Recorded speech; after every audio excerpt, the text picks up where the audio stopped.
It's cold here, colder than anything I've ever felt before. They say Alaska is the last frontier, but what they don't tell you is that there's something far darker out there. I'm lucky to be here today, but I've seen things I can't forget. I never thought I'd be the one telling this story, but here I am. If you're listening, I just need you to understand that this is real. Everything I'm about to tell you, it happened, and it almost cost me my life. I was out there, in the middle of nowhere, with nothing but the endless expanse of snow surrounding me. This wasn't your typical tourist trap. I wasn't on some guided fishing trip or hiking through some serene national park. No, I was with a group of experienced hunters, men who'd spent their entire lives in the harshest of conditions. Their names were Eric, Tom, and Scott, and they were the real deal. If anyone could survive the Alaskan wilderness, it was these guys. But we made a mistake. We shouldn't have gone out there. It was just supposed to be a quick hunting trip. Nothing too crazy. We'd been tracking an elusive moose for days, deep in the forests outside Anchorage. But on that third night, something felt off. We were camped in a clearing, the moon hanging like a pale ghost in the sky, and all of a sudden, I felt it. A pressure, like the air had thickened, like something unseen was watching us. I tried to ignore it at first. It wasn't like me to get paranoid, but there was a strange stillness in the air. The snow was too quiet. No rustling of wind, no chirping of birds, just the eerie silence. The others hadn't noticed yet, too focused on the fire and their stories about past hunts. But then it happened. A sound, faint at first, then growing louder. A slow, deliberate crunching of snow, like something big was moving through the woods. "Did you hear that?" I asked, my voice coming out harsher than I intended. Scott paused, his hand halfway to his beer, and his eyes darted toward the edge of the trees. Eric and Tom stopped talking too, the atmosphere shifting from casual to tense in an instant. "It's probably just a bear or a moose," Eric said, shrugging it off. But it wasn't. The sound was too methodical, too deliberate. It wasn't an animal, at least not one we were familiar with. Then we saw it. A figure, tall, thin, almost skeletal, standing at the edge of the clearing. Its silhouette was impossible to miss against the stark white of the snow, but what struck me the most was the way it moved. It was jerky, unnatural, like it was being pulled by strings, its limbs too long for its body. And the face, I'll never forget the face. It was distorted, almost alien in its features, like it had once been human but had twisted into something else. I don't know how long we stared at it. Felt like an eternity. But then, as suddenly as it appeared, it disappeared back into the forest, vanishing without a sound. Tom was the first to speak. "What the hell was that?" We didn't know. It was Eric who suggested we pack up and leave. But as we gathered our things, a deep, bone-chilling howl echoed through the trees, making the hairs on the back of my neck stand on end. This wasn't the howl of a wolf or a coyote. This was something worse. Something that echoed through your chest, shaking you to your core. I've never been the type to panic, but in that moment, I felt the terror grip me. It wasn't just the howl that terrified me.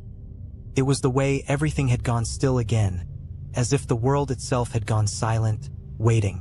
That night, as we huddled together in the tents, I could hear the crunch of snow outside again. This time, it wasn't just one thing. It was multiple shapes circling us, drawing closer. I swear I heard whispers on the wind. The voices were incomprehensible, just distorted sounds that crawled into your mind and made your thoughts run wild. Tom wanted to go out to confront whatever was out there, but I knew better. I could feel the presence. This wasn't something we could fight. It was hunting us. The next morning, we tried to leave, but our tracks had vanished. All those hours of trudging through the snow, marking our path, only to find it wiped away like we had never passed through. The forest had swallowed us whole. We weren't just lost, we were trapped. I don't know how long we were out there, but I remember the panic setting in. We hadn't seen any more figures, but that didn't matter. The feeling that something was watching, waiting, never left. Every crack of a twig, every rustle in the bushes, made our hearts skip a beat. We made it out barely. By the time we stumbled back to civilization, I was covered in frostbite, half dead from hunger and exhaustion. I never spoke to Tom or Scott again. Eric didn't make it back. They found his body a week later, in the exact spot where we'd last seen that thing. But it wasn't just his body that was found. His eyes, they were wide open, frozen in terror. But the worst part? There were no tracks leading to him. It was as if whatever had killed him had just appeared out of thin air. I don't know what we encountered out there, but I know one thing for sure. It was waiting for us. And it's still out there, somewhere in the Alaskan wilderness, waiting for the next group of fools to wander into its domain. If you ever go to Alaska, remember this story. Stay on the path. Never stray from the group. Because once you hear that howl, you may not make it out alive. The last thing I remember is the sound of the wind carrying something with it. Whispers, maybe, or something else. But I'll never forget it. I survived, but not without a price. Now, every time I close my eyes, I hear that howl again. I thought I could leave it behind. I really did. For months after we made it back to Anchorage, I tried to convince myself that what happened in those woods was just some bizarre, shared hallucination. Maybe it was the isolation, the exhaustion, or the sheer terror that made our minds play tricks on us. But as the months wore on, I began to realize something. I hadn't truly escaped. Started small. A nightmare here, a lingering sensation there, like I was being followed. But it wasn't until I received a call that I knew something wasn't right. It was late, maybe 2 or 3 in the morning. I was staying in a small cabin outside of Fairbanks, trying to rebuild my life after everything had happened. My phone rang, the shrill tone cutting through the quiet night like a knife. I almost didn't answer, but something in my gut told me I should. "Hello," I answered, my voice rough with sleep. "Ben?" The voice on the other end was crackling, almost distorted, but I could tell who it was right away. It was Scott. "Scott? What's going on?" I asked, sitting up straight in bed. His voice sounded panicked, frantic in a way I hadn't heard in him before. "You're still in Alaska, right? Still near the woods?" he asked, his words tumbling out in a rush. "Yeah, I'm not far from Fairbanks. Why? What's wrong?" He was silent for a moment before he spoke again, his voice trembling. "I saw it. It's real, Ben. It's real, and it's not just out there in the wilderness. It's here. It's in the city." I felt my heart drop into my stomach. My breath hitched in my chest as I tried to process his words. "Scott, what the hell are you talking about? What did you see?" He paused again, like he was trying to find the right words. But when he finally spoke, the terror in his voice was undeniable. "I saw it in the woods last night. I thought it was gone, that we had escaped. But it's been following me, Ben. It's not just some monster. It's a force. It's like it's drawn to me. I don't know how much longer I can outrun it." I could hear him breathing heavily on the other end of the line, and I knew something was seriously wrong. "Scott, calm down. You need to tell me exactly what happened. Where are you?" "I'm in my house," he said, his voice shaking. "But I'm not alone, Ben. I'm not alone." Suddenly, the line went dead.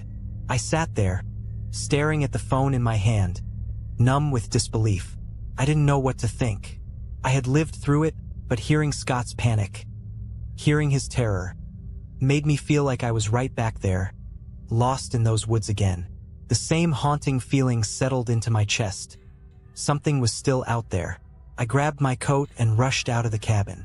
I didn't know what I was going to find, but I knew I couldn't ignore it any longer. My feet barely touched the ground as I drove toward Scott's place in a daze. The snow was falling heavily, and the headlights of my truck cut through the blizzard like a knife through fog. It took me nearly 2 hours to get to his house. By the time I pulled up to the cabin, the place was dark. Too dark. No lights. No movement. I stepped out of the truck, the cold air biting into my skin, and walked to the front door. It was ajar just slightly, as if someone had left it that way in a hurry. My heart pounded in my chest as I pushed the door open, the old wood creaking under the pressure. "Scott," I called, my voice echoing in the silence. No answer. I stepped further into the cabin, the smell of stale air and something metallic filling my nostrils. As I entered the living room, I froze. The entire room was covered in deep red streaks, as if someone had painted the walls with blood. But it wasn't the blood that caught my attention. It was the figure standing in the corner of the room. It was tall, too tall, with limbs that were bent at unnatural angles. Its face was a twisted nightmare of sharp angles and black, hollow eyes, staring straight at me. The thing didn't move at first, but I could feel its presence, suffocating the air around me. Then it made a sound, a low, guttural hum, almost like a song. But it wasn't a song of peace. It was something darker, something older. I backed away, my mind racing. "Scott!" I screamed, but there was no answer. The thing took a step forward, its long, unnerving arms reaching toward me. I ran, heart pounding in my chest, but as I reached the door, I turned back to see it standing there, just watching me. And then it spoke. "I'm not finished with you." The words weren't spoken aloud. They echoed in my mind, vibrating through my skull like a warning. The cold air seemed to freeze in place around me, and I knew in that moment that whatever this thing was, it was after more than just us. I ran out of the cabin, stumbling through the snow, not looking back until I reached my truck. I didn't know if Scott was alive or dead, and in some twisted way I didn't want to know. What I did know was that the creature from the woods wasn't just a thing that lived in the forest. It had followed us here. It had followed me. It's still out there somewhere waiting, and I don't think it's done with me yet. I don't know why I'm still here. I should have left. I should have packed up everything and gotten out of Alaska for good. But something, maybe it's guilt, maybe it's some twisted form of unfinished business, keeps me here. Every time I think about leaving, I hear that whisper. It's not a voice. It's the wind, but it feels like a voice. It feels like it's calling my name. It's the same voice I heard in the woods that night, the one that never left my thoughts. And I know deep down that it's still out there waiting. After what happened at Scott's cabin, I didn't go to the police. Couldn't. I didn't know what to say. How do you explain something like that to people who would never believe you? Who would laugh and dismiss it as some wild hallucination from too much time in the wilderness? So I kept it to myself, tried to move on, tried to convince myself that I was the only one left to carry the weight of what we'd seen. But then came the phone call. It was about 3 weeks later, the dead of winter.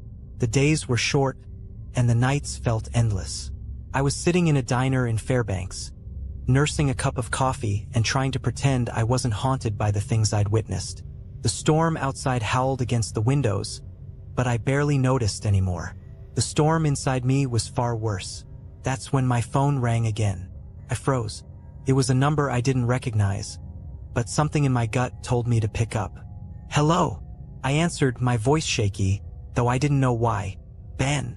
It was Eric's voice. I hadn't heard from Eric since we'd left the wilderness. After everything that happened, he'd gone back to his family in the lower 48. He had stopped returning my calls, and I'd figured he wanted to forget about it all, just like everyone else. But here he was calling me after all this time. "Eric? What's going on?" I asked, trying to keep the panic out of my voice.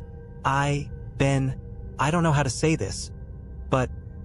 Eric's voice cracked, and for the first time since I'd known him, I heard fear in his tone. It made my blood run cold. "It's back. It found me." I felt the weight of his words settle in my chest like a stone. "What are you talking about?" I asked, my voice barely above a whisper. "I didn't want to tell you," he continued, his voice barely audible. "But it's been following me too. I thought I could outrun it, but it's everywhere now. It's in my house, it's in my dreams. I don't know how much longer I can keep this up. I can feel it getting closer. I think... God, Ben, I think it wants to take me next." I could barely breathe. The same thing, the same horrifying thing that had stalked us in the Alaskan woods, was now tormenting Eric. It was no longer confined to the wilderness. It was everywhere, and it was getting closer. "I'm coming to you," I said without thinking. I didn't know how, but I knew I couldn't let him face this alone. "No," Eric gasped, his voice strained. "Don't come here. You don't understand. You don't know what it's like when it gets close. You won't survive it, Ben. I just wanted to warn you. You can't escape it. It's not just in the woods. It's in everything now. It's in your mind. It knows who you are. His words made my skin crawl, but there was something in them that broke through my panic. A deep, almost desperate plea. "What do you mean?" I asked, my heart pounding in my chest. "I don't know how to explain it," he said, his voice shaking with fear. "But once it's latched onto you, it doesn't let go. You can run, you can hide, but it's always there, watching, waiting for you to slip up." I was shaking, my hands trembling as I held the phone to my ear. "Eric, where are you? I need to see you. We need to figure this out together." I'm at my cabin," he said, his voice barely audible now. "But Ben, please don't come. Don't." And then the line went dead. I don't know how long I sat there, staring at the phone in my hand, my mind racing. It wasn't like Eric to panic. He was one of the toughest men I'd ever met. But hearing the fear in his voice, the way he begged me not to come, it told me everything I needed to know. Whatever this thing was, it was getting worse. And it wasn't just haunting us anymore. It was feeding on our fear, and it was closing in. I didn't hesitate. I grabbed my jacket, paid the bill, and rushed out of the diner. The storm outside was worse than it had been all night, but I couldn't wait. Eric was out there, alone, and I wasn't gonna let him face this thing by himself. It took me hours to get to his cabin. By the time I arrived, the wind was howling, and snow was falling in thick, impenetrable sheets.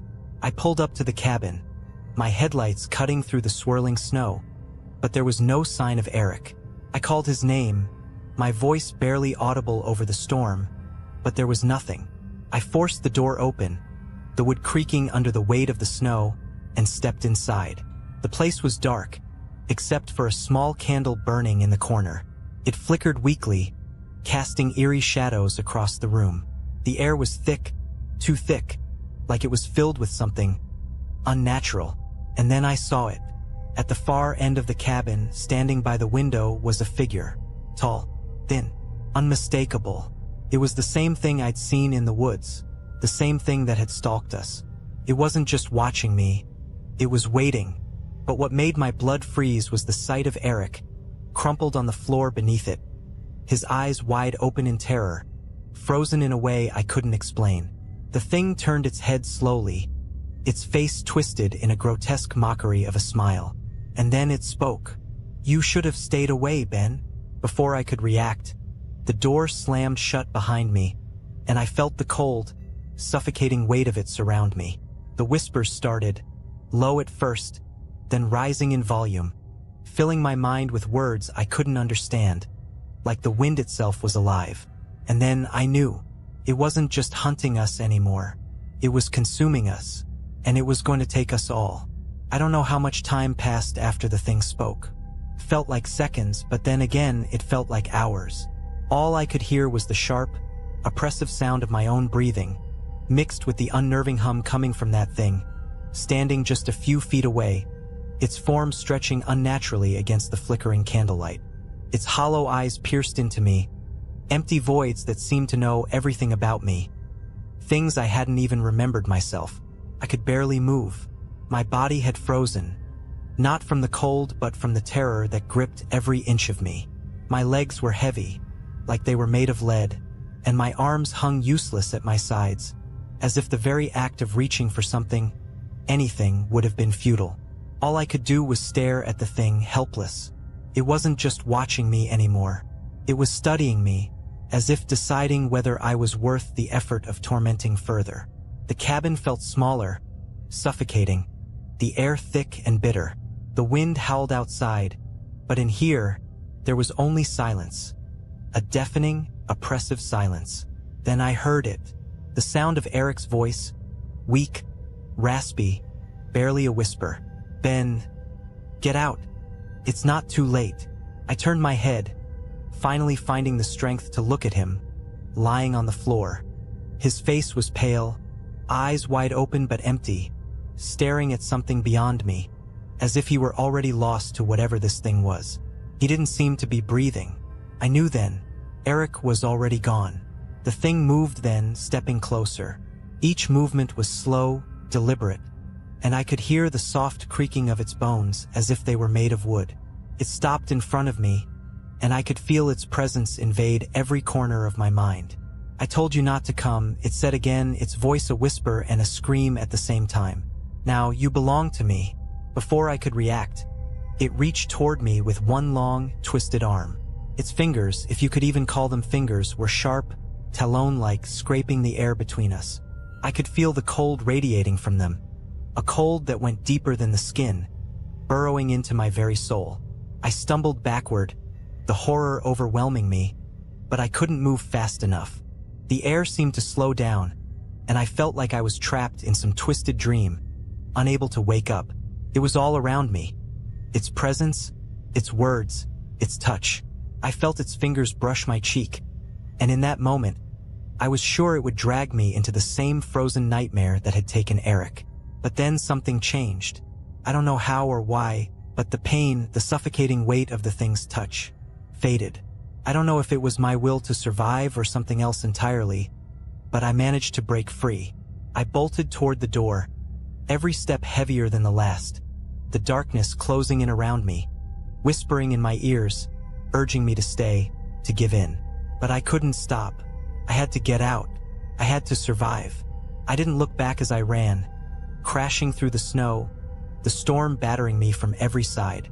I could feel it, though, the pull of it, the weight of its presence still lingering in the air, chasing me even though I was miles away from that cursed cabin. I don't know how I managed to make it back to my truck. The snow was falling heavier than ever, and I could barely see through the windshield. I slammed the door shut, locked it, and started the engine. I shouldn't have looked back, but I did. The cabin was gone. There was nothing left but the storm, the swirling white madness of it. The wind screamed like a living thing, howling its fury into the void. But through the blizzard, I could make out a figure standing by the road, just barely visible, its form bent and broken. The same twisted thing. I don't know how it followed me. I don't know how it found me in the storm, but it did. It was always there, waiting, watching. As I drove, I felt its presence following me, not in the truck, but in my mind. The whispers were louder now, clearer, echoing through every thought I tried to have. It was inescapable. I kept my eyes on the road, the world a blur of white. I drove for what felt like hours, the fear gnawing at my mind. I couldn't think straight. I couldn't breathe without feeling its weight on my chest. The thing had followed me, and no matter how far I went, no matter where I ran, it would always be there, just out of sight, watching. By the time I reached the nearest town, I was too far gone. I had seen too much, felt too much, and I knew, deep in my bones, that it wasn't over. It would never be over. Not for Eric, not for me, and certainly not for anyone else foolish enough to think they could outrun it. I moved away shortly after that. I never stayed in one place for too long. I kept to the cities, the crowds, hoping the noise would drown out the whispers in my mind. But I know now. I know what I didn't understand before. The thing, whatever it was, isn't just a creature. It's not bound by the laws of nature or time. It feeds on fear, it feeds on the dark corners of your mind, and it follows you. It doesn't need to be in the woods. It can be anywhere. And that thought, it's always with me, because no matter how far I run, it's still out there, somewhere, waiting for me. Waiting for the next person to wander too far off the path. Waiting for the next soul it can claim. And this time, I don't think I'll be able to outrun it. I wish I could say that moving away, leaving Alaska behind, somehow broke the curse. That I found peace, that the whispers faded, that I was finally free. But I wasn't. The thing, I can't even call it a creature anymore, wasn't just something confined to a specific place or time. It was like a shadow, an inescapable part of me, of my mind. I would hear it in the middle of the night, the cold air pressing against my skin even in the warmth of my new apartment. The whispers didn't just come from the dark corners of rooms anymore. They came from inside me. They twisted my thoughts until I could no longer tell where my fear ended and where it began. It started to affect my sleep, then my relationships. I couldn't keep a job. I couldn't keep a friend. How could I, when the only thing that filled my thoughts was the thing I'd seen in Alaska, the thing that haunted me with every breath I took? I tried everything. Therapy, meditation, medication. Nothing helped. Because no matter what I did, I couldn't escape it. And then, it happened again. It had been a year since I'd left Alaska, and I thought I was getting better. I was in a small town in Montana now, trying to rebuild some semblance of a life, far from the frozen wilderness that still haunted me. I was in a small apartment above a local diner, just another stranger trying to outrun his past. But the nightmares never stopped. They were getting worse. I woke up one night, drenched in sweat, the scream of the wind outside carrying the same eerie, haunting tone that had plagued me since that first night in the Alaskan wilderness. My body was trembling, but I forced myself out of bed, trying to shake off the feeling of dread that clung to me like a second skin.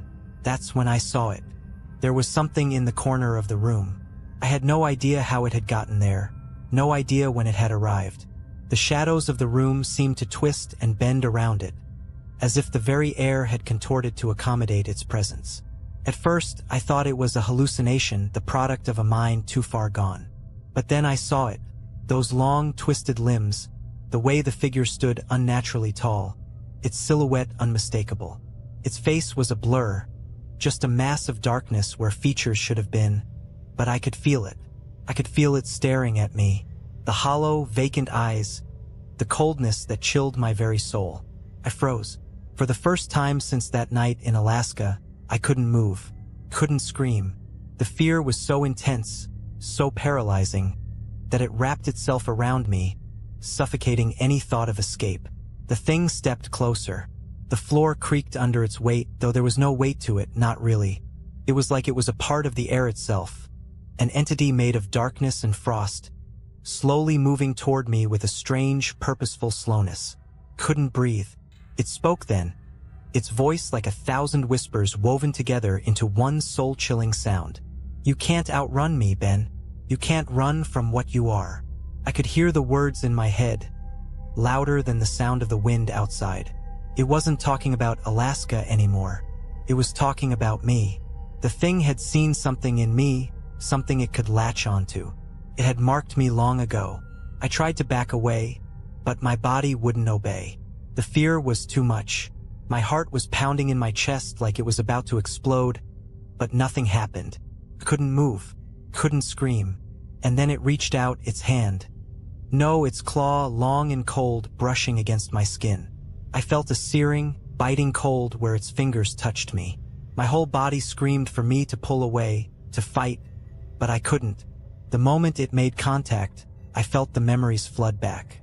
The forest, the snow, the moonlit sky, the thing in the darkness watching us, waiting for us to make the wrong move. It wasn't just a monster, I realized. It was something older, something that existed long before the trees and the snow, before the stars and the sun. It was a presence, a force that consumed not just your body, but your mind.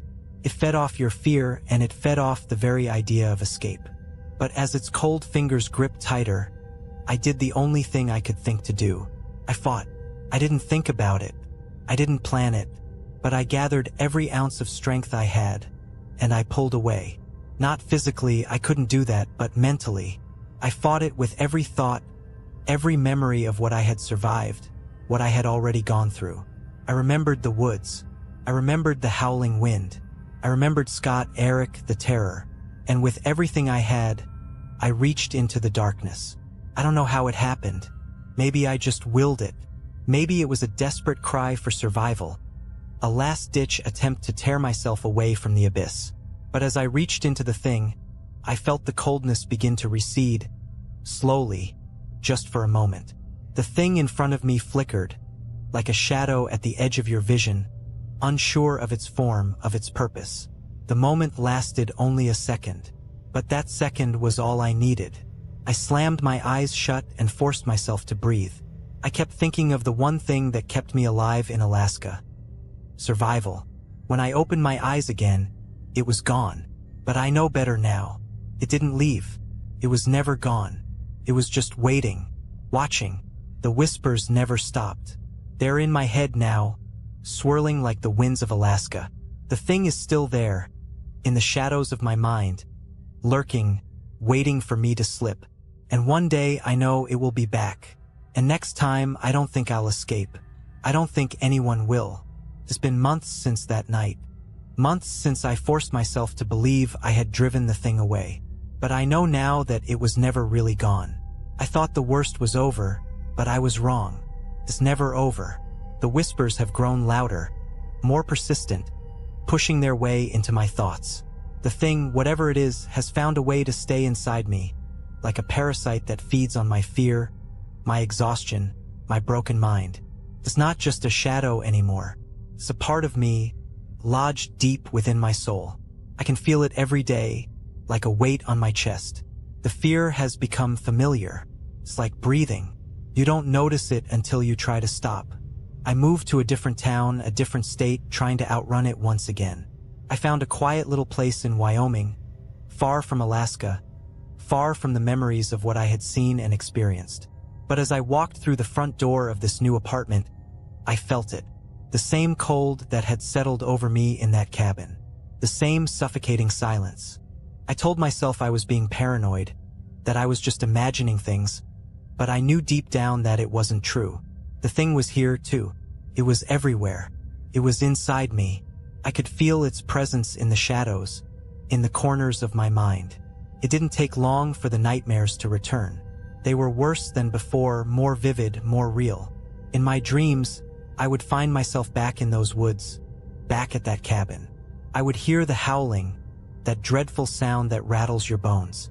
And I would see it, standing there watching me, waiting for me to make the wrong move. Sometimes, I would wake up in a cold sweat, heart pounding, unable to shake the feeling that it was still there, still watching me from the darkness. And then it came again. I was sitting in my apartment, trying to read a book to distract myself from the constant weight in my chest. The storm outside had been howling all night, the wind battering the windows, but I didn't pay it much attention. I'd learned to block out the weather long ago. The real storm was inside me. I heard a knock at the door. It was soft, but it cut through the stillness of the room like a blade. I froze. I didn't want to open the door. Couldn't. I knew what was out there. I knew what was waiting for me, but I couldn't resist. My hand moved of its own accord, trembling as I reached for the doorknob. When I opened it, there was no one there. But something was wrong. The air was cold, colder than it should have been, like a chill was coming from nowhere, like the wind itself had slipped inside my apartment. The silence was oppressive, like the world had suddenly gone still. I stepped outside, into the hallway, and there, at the end of the hallway, standing just beyond the flickering light, was a figure. A tall, gaunt figure, its outline barely visible in the dim light. It was so still that I almost couldn't tell if it was real. The darkness around it seemed to bend, as if the very air itself was afraid to touch it. I knew what it was before I could even see its face. It was the thing. It was here. I took a step back, my breath catching in my throat. My body wanted to run, to escape, but my legs were frozen. I couldn't move. The thing raised its arm, its fingers twisting in the air like they were reaching for something. It didn't need to speak for me to hear it. Its words filled my mind, cold and clear. "You've been running for so long, Ben. You can't hide from me anymore." It was the same voice, the same whispers, but there was something different about it this time. The presence wasn't just around me. It was inside me, too. It was in my thoughts, my very soul, clawing its way out. And then it took a step toward me. Slow, deliberate. The air seemed to warp around it, like the temperature was dropping with each movement. I could feel its coldness, the crushing weight of its presence, pushing me back into the apartment. I tried to scream. I tried to fight, but my body wouldn't obey. It was like I was drowning in the fear it had planted inside me. My thoughts were clouded, filled with terror and the overwhelming sense that I was about to lose everything. I was losing myself. And then I saw something. In the corner of my eye, I saw a shadow, a flicker of movement. It was small at first, but it grew, taking shape, becoming something real. I couldn't process it at first. I thought I was hallucinating, seeing things that weren't there. But then I realized what I was seeing. It was the figure of a man. It was Eric. He was standing there, just outside the apartment, his eyes wide open, staring at me with that same frozen look he had when they found him. His body was pale, his skin stretched tight over his bones. He was dead, but there he was, standing in front of me, like he had never left. I tried to call out to him, but no words came. My throat was tight, suffocated by the weight of the fear that gripped me. And then, Eric's voice echoed in my mind. It wasn't him. It wasn't his voice. It was the thing speaking through him. "You can't escape, Ben," it said, its voice seeping through every thought, every breath. "You are mine." I tried to push it out, tried to shut my mind off, but the whispers wouldn't stop. They were all I could hear, all I could think. I wasn't sure where I ended and the thing began anymore. It was here. It had found me again. It wasn't going to stop. Not until it took me, too. And the worst part? I think it already has. The thing didn't just hunt me. It didn't just chase me through the forests of Alaska, through my nightmares, through the towns I thought were safe. It's been inside me all along, feeding on my fear, feeding on the idea that I could escape it. But it's never been about escape. It's always been about survival. And I don't know how much longer I can survive. I'm writing this now because I'm running out of time. I can feel it closing in on me. The whispers are louder. The cold is deeper. And every breath I take feels heavier, more labored. I can't escape it. I can't outrun it. The thing, whatever it is, has found its way into the very core of me, and I feel it tightening its grip. When I left that apartment, I didn't know what else to do. I had no plan, no destination in mind. I just needed to get away, to put as much distance between myself and whatever this thing was. I thought if I could just outrun it, if I could just keep moving, I might get a little bit of peace. But peace doesn't exist when the thing is following you. It's like a shadow always there, no matter how far you run. It doesn't matter where I go. It knows me. It knows my fears, my thoughts, my weaknesses. I've tried to forget, tried to bury the memories of Alaska, of the cabin, of Eric and Scott. But the thing won't let me forget. It reminds me every single day.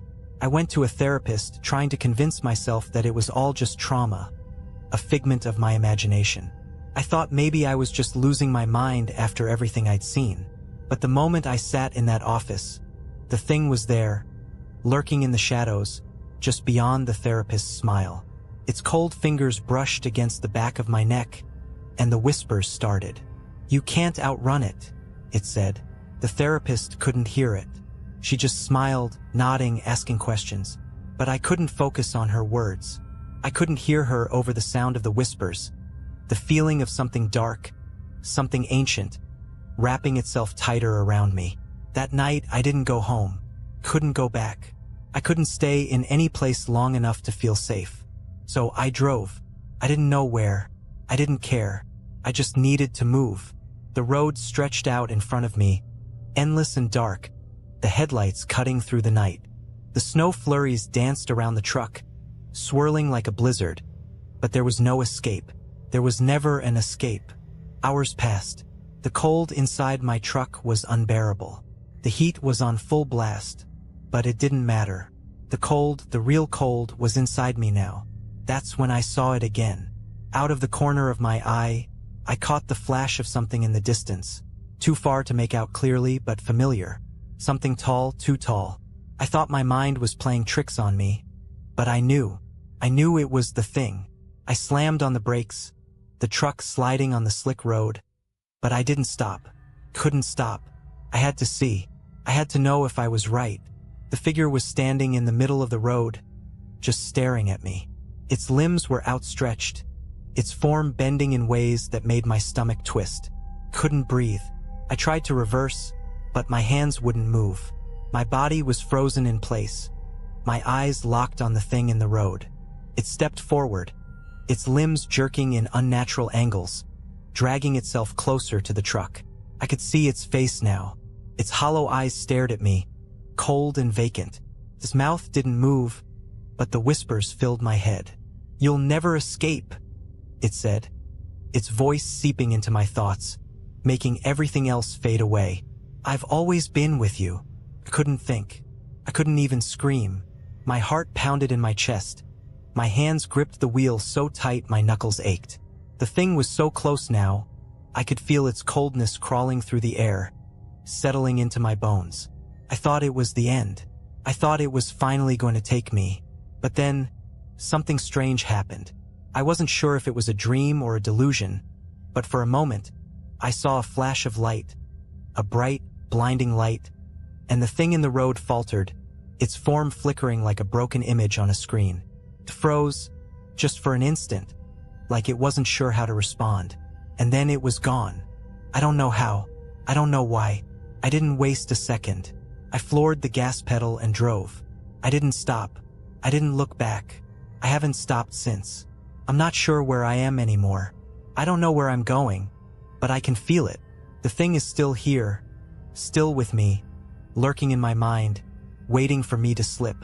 It's still out there, somewhere in the shadows. I'm not sure how much longer I can keep running. The exhaustion is starting to catch up to me. The whispers are getting louder, more insistent, and I can't escape them. But the worst part? I don't think I want to anymore. The thing isn't just a force of fear. It's a part of me now. It's inside me. It's inside my soul. It feeds on my terror, on my thoughts, on my every move. I don't think it will ever leave, and I don't think I can survive without it. I'm writing this, hoping that somehow, someone will read this, that someone will know what happened. But I fear it's too late. I fear the thing has already taken me. And if you're reading this, know one thing. It's still out there. And it's waiting. I don't know how much longer I can hold onto my mind. Writing this is the last tether I have left to reality. The thing is closer now, closer than it's ever been, and I can feel it growing stronger. The whispers are constant, the cold relentless. I can't escape it no matter how hard I try, no matter how far I run. It's always there, inside me, creeping into my thoughts. I thought that by leaving everything behind, by driving away, running away from the places that haunted me, I could start over. I could outrun it. I could find some peace. But I was wrong. The first time it truly hit me that I couldn't outrun it anymore was when I stopped. I was exhausted, my mind fractured and broken from the constant fear, the constant drive, and for the first time in months, I let myself rest. I found a small motel, a nondescript place off the highway, hoping for a few hours of sleep. The room was empty, save for the bare essentials. A single bed, a flickering lamp, and a cracked window. I didn't care. I just needed to stop, even for a moment.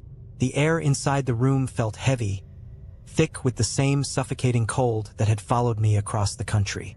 But I told myself it was just the winter chill creeping in through the walls. I laid down on the bed, my eyes closing in an attempt to silence the relentless pounding of my heart. But the moment I closed them, I saw it again. It wasn't just the thing, it was the place, the forest. The trees were towering, their branches twisted and warped. The snow beneath my feet was deeper than it had ever been. I could hear the wind howling, the world around me moving in a slow, surreal motion, like I was trapped in some terrible dream. And there it was, standing in the distance, watching me. The thing. Its form stretched tall and skeletal, its black eyes glaring through the darkness. I tried to turn away, tried to run, but my legs wouldn't move. I was frozen in place, unable to escape its gaze. The thing didn't speak, but I heard its voice in my head, clearer than ever. "You'll never leave." The words rattled through my mind like a physical blow. I could feel its cold, bitter presence seeping into every thought, every breath, every nerve. It was suffocating me. It wasn't just the cold of the room now. It was the cold of its touch, freezing every part of me from the inside out. I woke up in a cold sweat, gasping for air, my body trembling. The room was still dark, the only sound the beating of my heart in my ears. But I knew the thing wasn't just in my dreams anymore. It was in my head. It had always been there. I can't escape it. When I looked in the mirror the next morning, I didn't recognize the person staring back at me. My face was pale, gaunt, my eyes sunken and hollow. The reflection was a stranger, someone who had been worn down by fear and exhaustion, someone who had given up. But more than that, it was someone who was already lost. I tried to keep moving. I couldn't stay in that motel, but no matter where I went, I could feel it. The thing was always just behind me, never more than a few steps away. Even when I tried to sleep, even when I drove through the night, I could hear it in the back of my mind. I could feel it following me. But something changed on the third day. I woke up in the middle of the night, my body drenched in sweat, the room colder than ever. The whispers had grown louder, as if the thing was pushing its way into my mind, its voice filling every thought. It was too much. I couldn't take it anymore.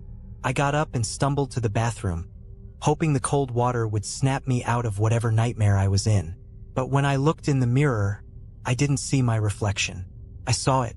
The thing was standing behind me, its face twisted and grotesque, its hollow eyes staring at me through the reflection. It wasn't just watching me anymore. It was inside the mirror, reaching out to me. I tried to scream, but no sound came out. The thing's hand, cold and skeletal, reached toward me, and I could feel its fingers brush against my neck. I wanted to pull away, to run, but I was paralyzed. I couldn't move. "You can't escape, Ben," it whispered. "You never could." I don't know how long I stood there, frozen in place, feeling its cold touch seeping into my skin, into my bones. But I know I can't fight it anymore. The thing is inside me now, more than just a shadow following me. It's in my mind, in my thoughts, in every heartbeat. It's a part of me. I don't know what it wants from me. I don't know what it's been waiting for, but I can feel its hunger. I can feel its patience. It's not in a hurry. It doesn't need to rush. And that's what terrifies me most, because I've already lost. I'm writing this because I don't know how much longer I'll be able to. The thing is stronger now, its presence overwhelming, and I feel like I'm losing myself. I can't fight it anymore. The fear, the darkness, it's all consuming. If you're reading this, please know that I'm not insane. I'm not just some delusional man running from his past. There is something out there. There is something in the darkness, and it will follow you just like it followed me. It doesn't matter where you go. It doesn't matter how far you run. It will always find you. Found me, and now it's going to take me. And once it does, there's no coming back. I'm writing this because I can't let it win.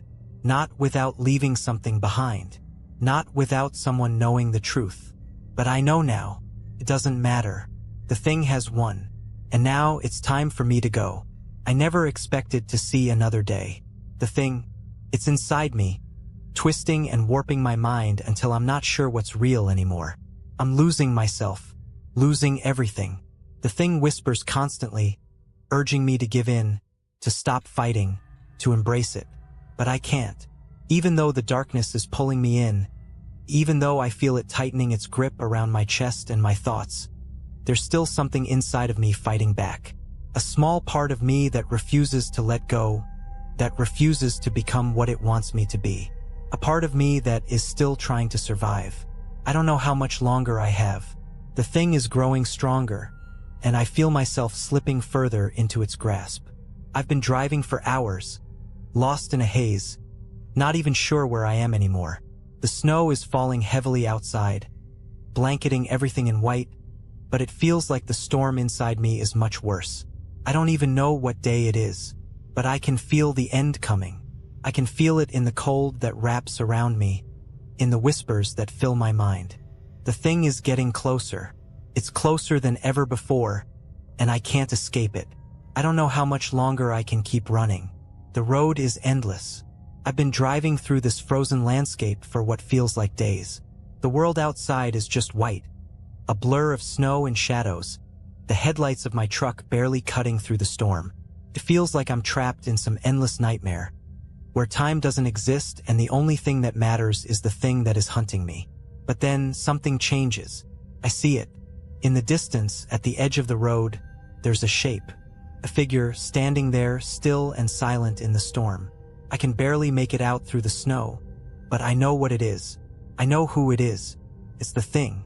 But something's different this time. It's not the same twisted form I've seen before. This time it's standing still, not moving, just waiting. It doesn't approach me. It doesn't whisper to me. It's just there. I stop the truck. I don't know why. I shouldn't stop. I should drive past it, keep going, but something pulls me toward it. Maybe it's curiosity. Maybe it's desperation. Maybe I'm just tired of running. I step out of the truck, the snow biting at my skin, and I walk toward it. The storm rages around me, but the figure remains still, unmoving, as if it's waiting for me. The whispers are deafening now, echoing in my head, urging me to turn back, to leave. But I can't. I reach the thing, and as I stand there, face to face with it, I realize something. It's not what I thought it was. It's me. Not physically, not exactly, but it's a part of me. A part of my soul, a piece of my fear. It's not an outside force, a thing that hunts. It's the reflection of my darkest self, a shadow that I've been running from, a part of me that I can never escape. You've been running from me, it says, its voice no longer a whisper but a deep, cold truth. But I'm you, Ben. I've always been you. I stand there in the snow, staring at it, at myself, and in that moment, everything clicks into place. The thing isn't some monstrous entity from the woods. It's the manifestation of all the fear, all the darkness that I've carried with me. It's the part of me that I've tried to bury, to outrun. It's the part of me that thrives on fear, on the belief that I can't survive. It's the part of me that never stopped hunting. I don't know how long I stand there, lost in this realization, but when I look around, I see the snow has stopped falling. The storm is gone. The world is still, and for the first time in a long time I feel calm. The thing isn't out there. It's never been out there. It's been inside me all along.